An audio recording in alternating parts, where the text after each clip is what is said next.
Bonjour à toutes, bonjour à tous, bienvenue sur ma chaîne YouTube Jérôme Pinte. Je vous remercie infiniment de vous être abonné à cette chaîne, de continuer à suivre les vidéos. Je reviens vers vous après un mois d'absence déjà, un mois ça passe très vite. Alors je vous avais présenté dans la dernière vidéo le projet de chanson Destin croisé. Alors pour l'instant le crowdfunding, faut se dire la vérité, ça n'avance pas comme il faudrait, mais en tout cas on n'abandonne pas, on continue à préparer. Pour l'instant on attend effectivement de pouvoir trouver une solution pour enregistrer les voix. Donc ça on verra avec Adeline bien entendu comment on pourra faire avec Franck aussi également. Donc on n'abandonne pas le projet. Si vous souhaitez nous accompagner, vous pouvez toujours encore participer au crowdfunding, mais sachant que le montant de 5 000 € pour l'instant n'est pas atteint et que je sens que ça va être un peu difficile de l'atteindre. Si vous souhaitez participer, venez plutôt vers moi, je vous dirai comment faire et comment on pourrait faire procéder autrement. D'ailleurs, je sais qu'il y a des personnes qui ont déjà participé, qui m'ont dit de garder la somme, et la somme leur sera remboursée malgré tout sur KissKissBankBank. Donc n'hésitez pas, si vous souhaitez participer, à venir me voir et on verra comment faire ensemble. Voilà. Donc pour le projet, c'est toujours d'actualité. Les paroles de la chanson sont écrites. Vous les retrouverez dans le nouveau recueil de poésie. Les paroles de la chanson, je vous en parle juste après. Mais en tout cas pour le projet, bien entendu, donc la musique de Frank Sforza, et la voix d'Adeline et la mienne seront mêlées. Nous aurons la joie de pouvoir enregistrer, je le pense, l'année prochaine, le temps de mettre tout ça en place et de préparer ce projet. On n'abandonne pas, on continue d'y croire et on ira jusqu'au bout de ce projet. En tout cas, pour ma part, c'est une volonté. Et je pense que c'est aussi celle d'Adeline, sans vouloir parler à sa place, bien entendu, mais je pense que c'est aussi le cas, bien sûr. Voilà. Par ailleurs, je voulais aussi donc vous présenter le nouveau projet qui n'est plus un projet puisque ça y est, j'ai quasiment terminé, du second tome de Messages Célestes, le recueil de poésie que j'avais sorti à Noël l'année dernière. J'en ai fait une suite avec d'autres textes canalisés, inspirés, que j'ai écrits pendant ces jours de retraite. Là, je continue d'ailleurs à me retirer un petit peu des réseaux pour préparer les projets, pour préparer aussi le stage. Il y a beaucoup de projets, de choses dans la tête, des envies, des volontés, qui font que maintenant j'ai envie de me consacrer, d'être sur le terrain, d'aller voir les gens, de bouger. Bon, pour l'instant, je ne bouge pas trop parce que les conditions sanitaires, masques, compagnie, je n'aime pas trop. Donc pour l'instant, je m'astreins à rester heureusement dans un lieu magique, toujours magnifique. Je vous mets les images du lac de Betmal, je vous remets les images aussi de la vallée du Ribérote, de cette belle et magnifique Ariège que j'adore et que je pense que je vais y rester un moment encore et que voilà, je suis tellement bien ici, donc que je ne vois pas pour l'instant partir à nouveau sur les routes et visiter d'autres endroits qui sont aussi magiques, bien entendu. J'ai vu des photos de l'Ardèche, j'ai vu des photos de l'Aveyron, je sais qu'il y a de très belles régions, vous aussi. N'hésitez pas à me parler de vos régions aussi en commentaire, de me dire où vous êtes, dans quelle région vous êtes. Quand le moment sera venu, je pourrai bien entendu me déplacer et venir vers vous. Je remercie aussi toujours les personnes qui continuent de commander mes ouvrages. Alors je vous mets d'ailleurs en photo les ouvrages.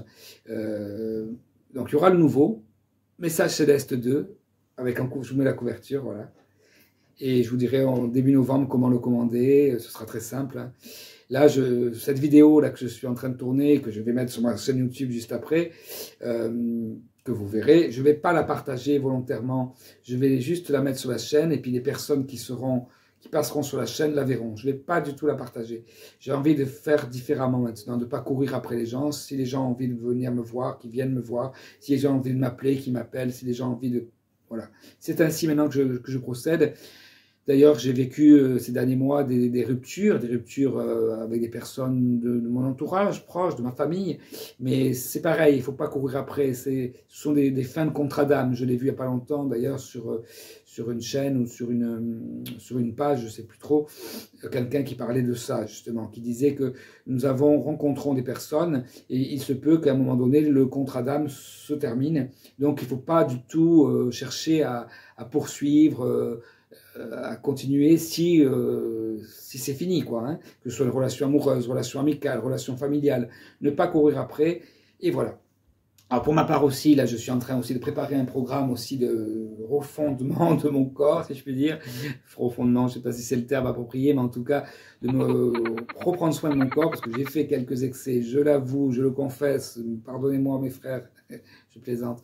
Mais en tout cas, voilà, des excès d'alcool, des excès alimentaires, mais que je ne regrette pas, parce que de toute façon, c'est mon parcours aussi, donc je l'ai fait aussi avec plaisir, je l'ai fait avec amour. Voilà, maintenant j'aimerais retrouver un équilibre corporel, donc je vais reprendre les choses en main, si je puis dire, me reprendre en main, faire du sport, manger différemment, changer mes habitudes aussi relationnelles. Mais c'est vrai qu'ici, je suis dans un cadre à la fois idyllique, paradisiaque, et je rencontre des gens sympathiques et agréables, donc ça va, c'est assez plaisant de pouvoir suivre ce programme que j'ai commencé aujourd'hui, en fait, de sport, méditation. Voilà, donc je voulais faire cette vidéo pour vous parler donc d'une chose. Donc le crowdfunding continue pour le projet de Destin Croisé. Le livre Message Céleste 2 sort début novembre, ou pour Noël, mais vous pouvez le commander dès début novembre. Voilà. Je prépare aussi avec Cindy Doué, un stage autour du Laoshi, parce que je continue également, bien entendu, les soins à distance ou en présentiel, bien entendu. Je vais d'ailleurs préparer début novembre des petites cartes que j'avais commencé à faire, mais j'ai pas eu le temps de m'en occuper, des cartes de visite. Je vous la mets en présentation. Donc on va proposer à partir du mois d'avril, mars-avril, un stage dans le Tarn, qui est aussi une belle région. J'ai pas encore eu l'occasion vraiment de m'y rendre. Je crois que je suis peut-être passé une fois ou deux à Albi, je sais plus, je n'ai pas souvenir, je m'en souviens plus très bien. Mais en tout cas, ce qui est sûr, c'est que j'ai vu les photos que Cindy m'a envoyées, et on va vraiment proposer ce stage pendant un week-end où je transmettrai les énergies du Laoshi, on fera une formation, on fera de la méditation, on échangera, on partagera. C'est aussi pour moi une volonté de partager, d'échanger les savoirs, les connaissances, les dons de chacun, et de pouvoir voilà, créer, co-créer, comme le dit Lilou Massé, le co-créateur. On est là pour co-créer ensemble.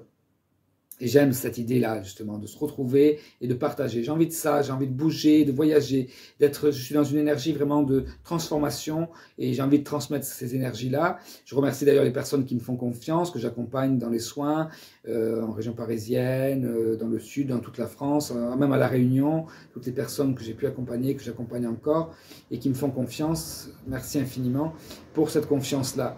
Je continue d'ailleurs de me performer sur ce côté-là de soins, et c'est aussi pour ça, aussi par respect pour les personnes, que j'ai envie de prendre soin de mon corps, à la fois pour moi, pour mon équilibre personnel, mais aussi pour donner encore plus aux autres. Parce que si on n'est pas bien, on ne peut pas donner. Quand je ne suis pas bien, ça m'arrive d'être en baisse d'énergie, je ne peux pas, voilà. Alors je ne vais pas faire une vidéo trop longue, mais pour terminer cette vidéo, voilà. Donc je vous ai parlé de l'essentiel, le crowdfunding, Message Céleste 2, le stage au printemps, voilà, la fin de l'année, les projets, le calendrier de l'Avent inversé, une volonté aussi de faire des vidéos un peu plus sur ma chaîne, de développer des choses. Un petit coucou aussi à mes amis de Papyrus Édition, Julien Lefebvre, qui continue aussi d'avancer avec son projet de collection d'auteurs. Je retémoigne mon affection, mon amitié, et voilà, mon soutien total pour ce projet. Moi, le mien est toujours d'actualité. Faire le bien, bien le faire. Vous êtes déjà plus de 300, je crois, lecteurs. Je n'ai pas compté, mais je sais que pas mal de livres sont déjà partis dans toute la France, au Canada. Et je vous en remercie infiniment. Je vous mets la page, je vous mettrai le lien aussi en commentaire. Beaucoup d'informations dans cette vidéo. C'est vrai que quand je ne reviens pas pendant plusieurs mois, pendant plusieurs semaines, en tout cas, j'ai beaucoup de choses à vous dire. Voilà, pour terminer, je vais vous lire un extrait du livre de Alexandre Jolien, suivi d'un entretien avec Bernard Campan. Voilà, le métier d'homme. Et le titre du chapitre, c'est « Mon semblable qui me veut différent ». Sans l'autre, je ne suis rien. Je n'existe pas. Autrui me constitue comme il peut me détruire. Derrière le mot pompeux et galvaudé se cachent 1000 visages et sourires, une multitude de relations possibles. Bien que je sois seul pour l'essentiel, je souffre seul. Je mourrai seul. La présence de l'autre jalonne mon existence. Merleau-Ponty souligne l'empreinte que l'homme laisse sur le monde. Où irai-je pour que mes oreilles puissent se vider des rumeurs humaines ? Partout, on trouve sa trace. Une bouteille vide, des rails de chemin de fer, Tout rappelle l'omniprésence de l'autre, mon semblable. Semblable? Encore et toujours le paradoxe. L'autre est mon semblable. Pourtant, un gouffre nous sépare. Vu, classé, catalogué, anormal par le regard des badauds. Je ressens avec intensité le phénomène. J'ai toujours abhorré les euphémismes. Jolien, il est différent. Différent, le mot n'accompagnerait-il pas que des tares? Un poisson eut jadis la singularité de sortir des eaux primitives. On peut imaginer le regard que portèrent sur lui le prototype. Pardon, j'ai perdu le fil. Pour qui alors, un poisson, jadis l'idée de sortir, on peut imaginer le regard que portèrent sur le prototype les autres poissons conservateurs, pour qui l'eau confortable représentait la sécurisante et unique mère patrie. Le progrès vit donc le jour, grâce à un poisson bien peu ordinaire, sorte extravagante de vilains petits canards des océans. Que penser de ces découvertes fortuites dues à l'exubérance de quelques original très souvent mis au banc de la société? Il me plaît de songer que, avec son lot de douleurs, la différence engendre de sages inventions. Pour peu qu'on l'assume, elle prend une valeur heuristique. Prendre en charge la marginalité, la considérer comme un terreau fécond contre un conformisme réducteur. Promouvoir la différence sans l'exacerber. Tout cela ne saurait cependant masquer la pénible réalité, celle de se sentir, à cause d'une tare vécue dans sa chair marginale, sous le regard d'autrui. Tomber dans l'anticonformisme, par exemple en clamant haut et clair, comme je l'ai entendu, « Super d'être aveugle !» N'est-ce pas donner précisément raison à ceux qui veulent enfermer la différence dans des ghettos? N'est-ce pas occulter qu'elle ne peut élargir notre vision du monde, à moins que des liens ne se créent entre les individus? Je me prends à rêver de milliers de ponts jetés entre les diverses marginalités. Je me souviens de cet toxicomane qui aujourd'hui soigne des enfants malades. Je revois ses gestes amples et délicats, la profondeur de ses yeux qui reflètent la joie. Les univers s'approchent, les barrières peu à peu tombent. Deux individus meurtris se découvrent semblables devant la différence. Voilà, c'est un extrait du livre, donc, Alexandre Jolien, Le métier d'homme. Voilà, je vous remercie infiniment d'avoir suivi cette vidéo. N'hésitez pas à vous abonner à ma chaîne et n'hésitez pas à me solliciter, que ce soit pour les soins, pour les ouvrages et pour me dire aussi ce que vous faites, ça m'intéresse. D'ailleurs, j'aimerais aussi faire d'autres vidéos aussi, comme je l'avais fait avec le Bon Temps Chaud, pour présenter des gens, pour présenter d'autres personnes. J'aime faire ça, présenter ce que font les autres. Alors, si vous avez des propositions à me faire, si vous avez des choses à présenter, n'hésitez pas à venir vers moi et je le présenterai sur ma chaîne avec grand plaisir. J'aime mettre en avant les autres et je vous souhaite une merveilleuse journée, une merveilleuse soirée en fonction du moment où vous regarderez cette vidéo. Et je vous dis à très bientôt. Ciao, ciao.